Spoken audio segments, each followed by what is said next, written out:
ma nga ko monsieur Mamadou Sall la ñuy daal di dalal Abdoul Aziz Bane. waaw dañuy continuer ci revue de titre bi ndaxte Mamadou Sall mooy coordonnateur magazine bilingue bi di suñu diaspora moom it mu ñëw tey si numéro spécial bi nga xam ne dañ koo jagleel 8 mars bi consacré ko jigéen ñi ak édito boo xam ni def nañ ko ki nga xam mooy première sénégalaise diaspora présidente fondatrice ci groupe de presse moom daal daan nay def li nga xam ne moom moo jëm di madame Absatou Kane mu def li nga xam ne moom moo di édito bi nag monsieur Sall tey jii taxawaay bi 8 mars bi jar na ko ba jël li nga xam ne mooy magazine bi jagleel ko jigéen ñi ñu gis jiitu réew mi ak premier ministre soxna yi taar yi yëpp na ci ginnaaw ñu ngi bind nii 8 mars les femmes à l'honneur derrière chaque grand homme se cache une ou de grandes dames. Ou de grandes dames. Merci pour la précision. Merci beaucoup Abdoul Aziz Bane. Man je crois que jigéen lu ñu ko sargalee rek dañ koy xeeb. ndax cër bi leen yàlla jox d'abord. ndax li ñuy tekki ak li ñuy représenter dans notre société. Et dans nos familles. Il faut se rappeler que ces grandes dames ces honorables dames seen 1er mars la ñuy fêter ak sénégalais. macha allah macha allah. yàlla def ci sunu république pour la première fois de l'histoire ñu am un président polygame. ñu am un premier ministre polygame. kenn ku ci ne macha allah yàlla boole la ak ay soxna yoo xam ne ku xool ci seen trajectoire politique ak li ci am lépp comme embûche comme jafe-jafe kenn déggu leen. te dañ ko faa xaar. dañ ko fa xaar. nekk seen weti borom kër épauler leen jàppale leen soutenir leen encourager leen. ba tax tey yàlla dogal li mu dogal. tout à fait. kon tey bu nu toogee war a génne benn magazine à la veille de la journée internationale dédiée aux femmes le 8 mars notamment dafay jaadu ñu mel nii ñu fësal leen wane leen joxe leen en exemple pour que sunu soxna yi ñun ak sunu sœurs yi nga xam ne ñu nga ca kër ga ak sunu doom yi sëy ëllëg au moins mën a jël ay références ci ñoom. tout à fait waaw. tax na tey jii li nga xam ne mooy les femmes en première ligne boo gisee édito bi nga xam ne madame Absatou Kane bind na ko tey jii jàngat bi lan la surtout ci li nga xam ne mooy les femmes en première ligne. Les femmes en première ligne dañ ko teg ci combat bi nga xam ne moom la femmes yi yàgg mëne pour leur émancipation pour leur accès aux instances de décision pour leur affirmation de façon générale. Le 8 mars souvent Sénégal dañ koy célébrer sous fond de folklore. mais waru fa yem.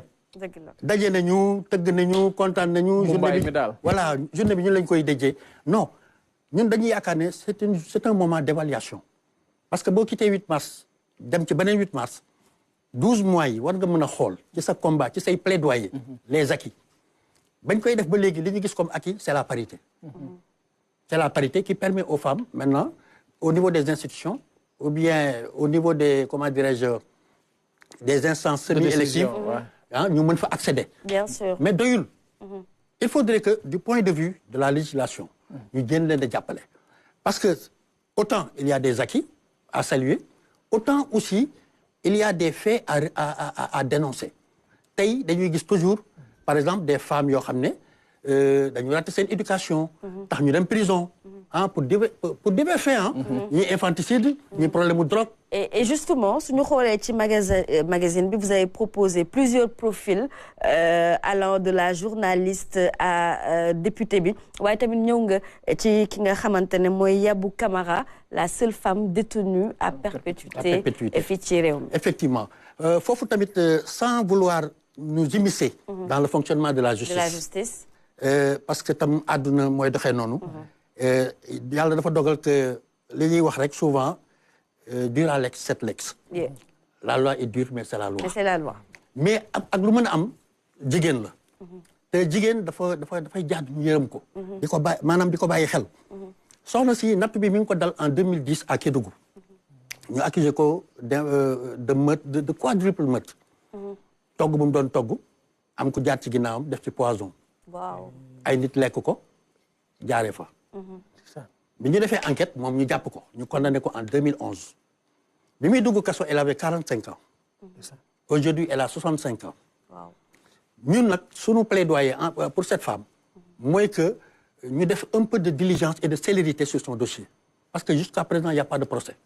ah oui ah oui amul procès. 2011 jusqu'à présent. 2011 jusqu'à présent il y a pas de procès pour cette femme. donc dañuy interpeller les autorités judiciaires notamment le ministre de la justice encore que dès l'arrivée du président Bassirou Diomaye Faye def nañ fi les réformes de la justice. te cas yu mel nii. détention provisoire yu yàgg yi. voilà ak nu mu tuddati les mandats de dépôt tout azimut là. yooyu yëpp ñu war ko régler. kon ñi ngi attirer attention ci kaawu Yabou Camara. bu fekkee mën nañ koo dimbali. te yàlla rek tax bu fekkee président aussi mën na ko gracier. na ko gracier te yàlla rek tax aussi. gis au-delà de ça gis nañ tamit édition portrait croisé ces grandes dames de la République derrière Diomaye et Sonko. Aïda Mbodj délégué général DER le défi du recouvrement Assemblée nationale Sœur Aïcha Touré femme média journaliste Mamy Samb ñu ngi wax sànq Yabou Camara ak plus jamais ça 27 linguères yu Pastef yi nga xam ne dañ leen embastillé woon toll ci 100 ci ay ndaw yi ay mineurs ñu yóbbu leen prison te nga xam ne seen waajur ñoom ñoo fa nekkoon tey ji ci loolu li nga xam ne mooy magazine bi dellusiwaat ngir fàttaliwaat te def tamit référence jigéen ñooñu. effectivement loolu dafa nekk loo xam ne ñun ñëpp nous étions témoins de l'histoire et l'histoire très récente d'ailleurs. oui. ci période avant les élections yi. gis nañu ni nguur gi fi nekkoon. doon acharné woo sur l'opposition particulièrement le parti Pastef. benn jour lañ leen jàpp ñoom ñëpp fekk leen ñuy def seen manifestation politique alors que une manifestation politique que ce soit une marche que ce soit la tenue d'un meeting. encadré mais c'est encadré. et puis c'est prévu par la constitution.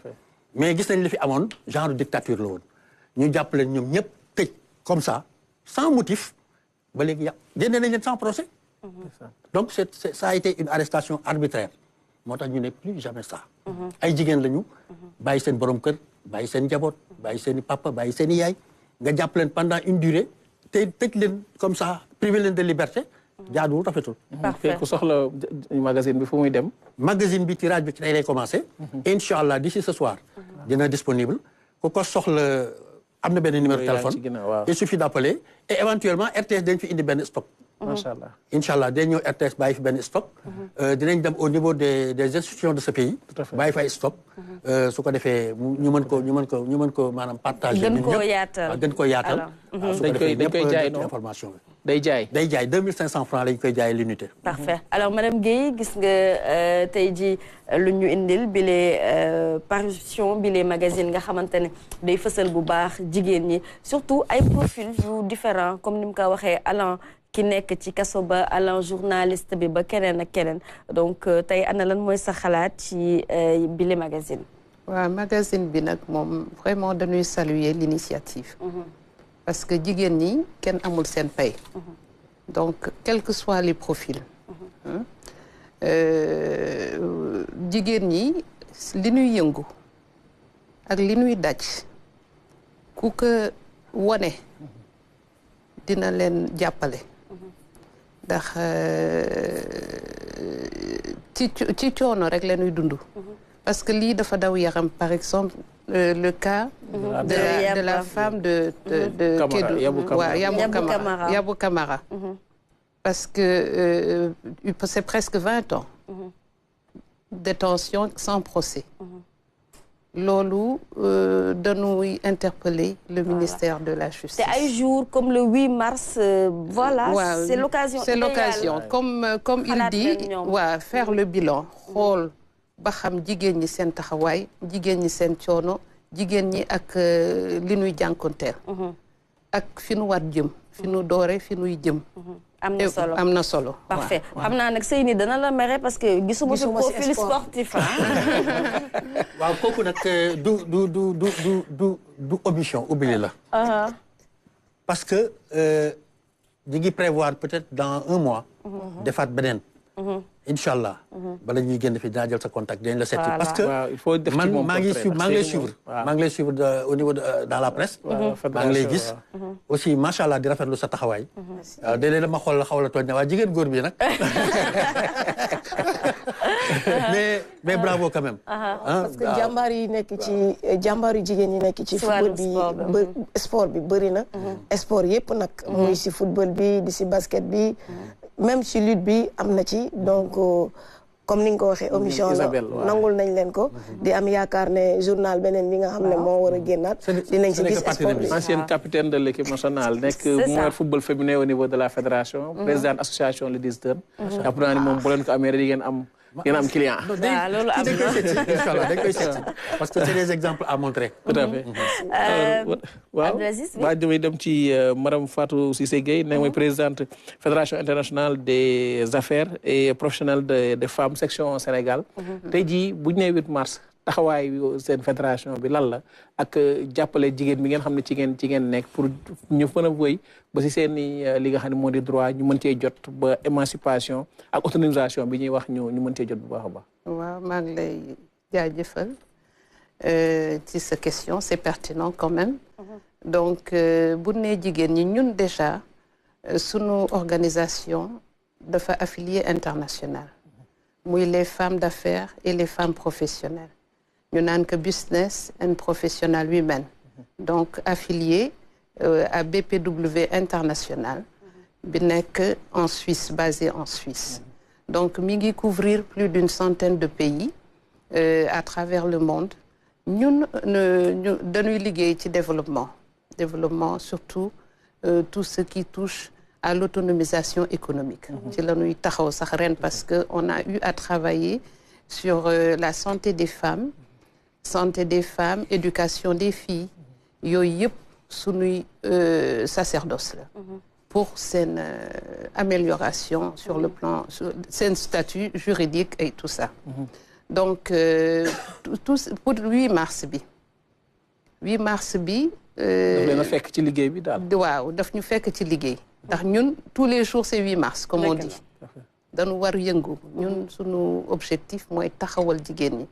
gunge jigéen ñi ànd ak ñoom innover ci ay programme ànd ak ñoom ci ay formation ànd ak ñoom ci seen liggéey encadrer leen orienter leen ñu ànd ak itam sunuy ministère parce que itam sunu comme Sénégal la ñu représenté baax na ñu liggéey ak sunuy entité yi waaw les institutions les ministères tous les ministères sont concernés d'ailleurs parce que comme par exemple le ministère de la pêche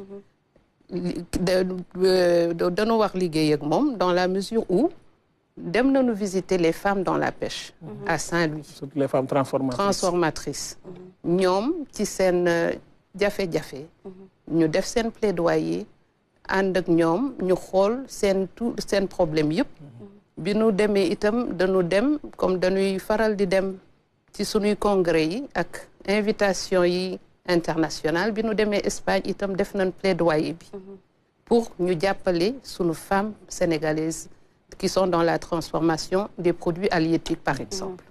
C'est vrai. waaw donc noonu lay demee et puis bon pour nous avons des programmes de formation pour les jeunes programme de mentorat toujours ak sunuy antenne au niveau international. waaw BPW Montréal par exemple la ñu nekk en partenariat bu ñuy gunge chaque année depuis 2018 pour avec les autorités canadiennes ñu former sunuy jeunes dans le cadre professionnel et dans le développement personnel seen projet yëpp ñu former leen pour ñu am succès dans les entreprises. Alors tey jii su ñu doon xayma à peu près fii ci Sénégal jigéen ji seen tolluwaay à peu près ñaata la ci ñu yëngu waaye surtout domaine yu gën a fës yoo xamante ne jigéen ñi dañ fay yëngu lan lay doon si on devait faire l'état des lieux au Sénégal. État des lieux bi nag moom ñi gën a fës peut-être côté politique la. Politique mooy gën a fës mais il y a des femmes qui travaillent dans l'ombre. Tout à fait. waaw jigéen ñi ñëpp dañu yëngu. man duma exclure kenn. tous les profils. donc secteur d'activité yëpp sont concernés. ñun ci secteur yëpp la ñuy yëngu par exemple ñoom la ñuy dimbale donc le développement de leadership c'est à tous les niveaux. parce que mën nañu am lim ñoo xam ne jàppale ngi leen permettre leen tey ji statut bi ñu nekk mu changé wala tamit gën leen a dooleel ci li ñuy yëngu. waaw li ñu koy gis en tout cas fépp. tout à fait ci instance de décision yi notamment. tout à fait. donc parité bi itam am na solo. ndax loolu itam c'est un point très important. te foog ñu taxaw ci. ndax foofu jàppale nañ ñu quand même. parfait waaw jàppale nañu état bi jàpp na ci. ànd nañu ak ñun te comprendre nañu suñuy ay problématiques. parfait waaw alors Seyni tey jii gis nañu ay jigéen jàmbaar yoo xamante ne également dañuy ëmb xeetu mbootaay te seen gannaaw également ay jigéen na fa ne waaye ñu leen di financer di leen jàppale bu baax a baax ci wàllum formation ngir ñu gën a suqaliku. waaw loolu lu am solo la surtout si secteur informel bi nga xam ne fa la jigéen ñi ëppee. ñi fa nekk fa la ëppee te en fait amuñu possibilité def ay prêt ci banque yi wala donc ñooñu dañoo soxla ñu nekk seen ginnaaw pour wan leen yoon bi nan la ñuy mën a def pour du gën a fructifier seen commerce yi nga xam ne moom la ñuy def surtout ci côté transformation bi mu nekk halieutique comme produit naturel yi nga xam ne moom lañ nekk di def parce que tey jii bëri na ay jigéen yoo xam ne ñu ngi créer ay mini entreprise tout à fait di créer ay emploi surtout di def promouvoir le terroir di am ay araw ay cere ay caakiri tax léegi population yi am na yoo xam ne sax tamxarit peut-être nit ñi niñ daan sonne si cere yi sonnatuñ ko parce que am nañ ay sachet yu baax yoo xam ne mun nañ ko utiliser mais toujours rek damay ñëwaat ci côté sport bi jéego yi ñuy def yëpp dañuy fàtte toujours wàllu sport bi ñuy wax waxu parité yi yëpp dañuy fàtte wàllu sport yi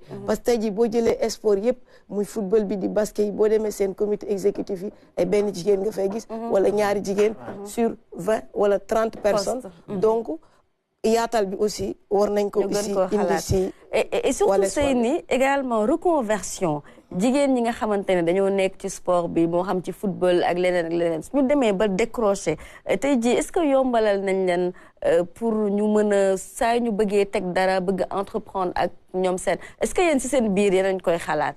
ñu ngi koy xalaat wante ñu ci bëri situation yi difficile la ñuy dund parce que tey am na ñu bëri ñoo xam ne sport bi am foo xam ne niveau boo xam ne boo fa tolloo rek da ngay def choix parce que suñu système éducatif permettre ñu ngay dem di jàngi di dem di defi sport peut-être am na ay cas spéciaux yoo xam ne am na te ci biir foofu ngay def sport étude mais boo nekkul ci biir cadre boobu noonu c'est très difficile pour les hommes donc pour jigéen ñi waxaalew ma ko donc jigéen ñu bëri ñoo xam ne ñu ngi football ñu ci bëri bu ñu bàyyee dañuy sonn dañuy am ay problèmes pour insérer wu dans la société parce que peut-être amuñu compétence yi mais am na si ñu bëri ñoo xam ne après ñu ngi continuer di def ay formations que ce soit dans le domaine de l'entraînement dans le domaine du management ñun aussi au niveau de la fédération ñu ngi encadrer am na ñoo xam ne ñu ngi leen di essayer aider ñoo xam ne ay anciennes lañ tey bu ñu xoolee suñu sélection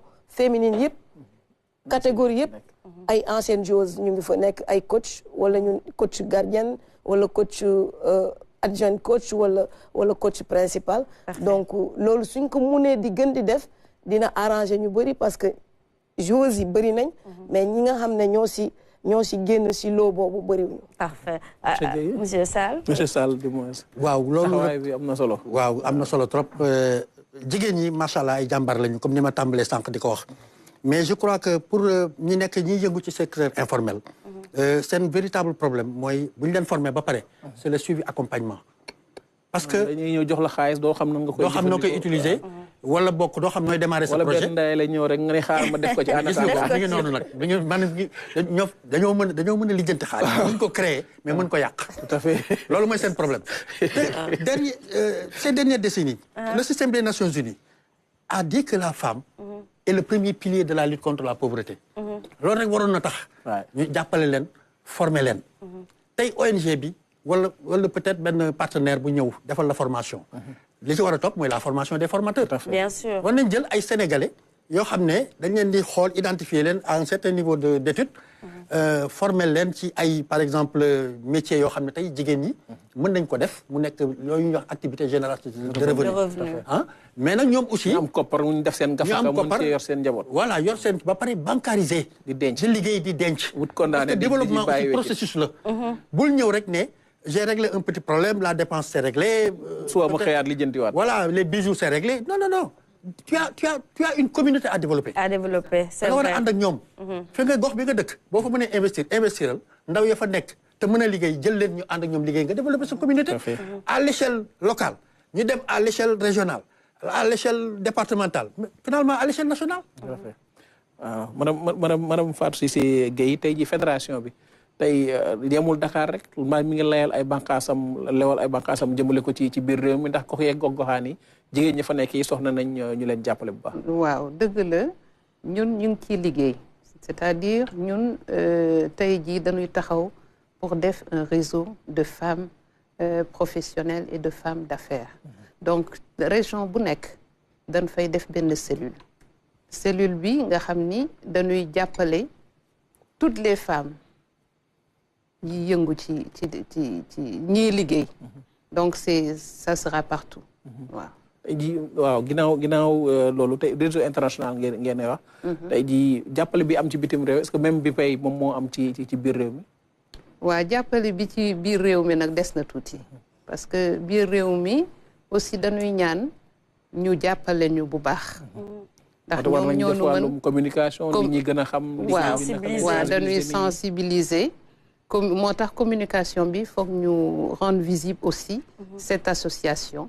ñu xam ñun li ñuy liggéey parce que ça fait plus d'une dizaine d'années que ñu ngi liggéey peut-être ñu bare waaw. te kenn yëgul. ñu ngi def suñuy ay résultats. Parfait. waaw est-ce que yéen a ñuy aussi bàyyi xel bu baax a baax ci gox-goxaan yi fédération de femmes yu fa nekk wala les petits groupements de femmes qui sont là-bas qui font bouger les choses. waaw ñu ngi ci bàyyi xel ndax dañu am partenariat ak yenn association de femmes yi te ñu ngi leen di invité itam. ñu adhérer à BPW. su ñu rejoindre ñun dañu bëgg rendre visible nos femmes sénégalaises au niveau international. Parfait. Parce que ku mel na par exemple je donne le cas des femmes nigérianes ñoom bu ñu ñëwee au congrès dañuy ñëw avec avec force. Avec un certain nombre. te loolu yëpp seen état ñoo leen di jàppale. Oui, c'est vrai. voyage ak yooyu dafa daal di métti. dafa daal di métti. alors mbokk yi ñu daal di leen di proposer tout de suite le clip du jour.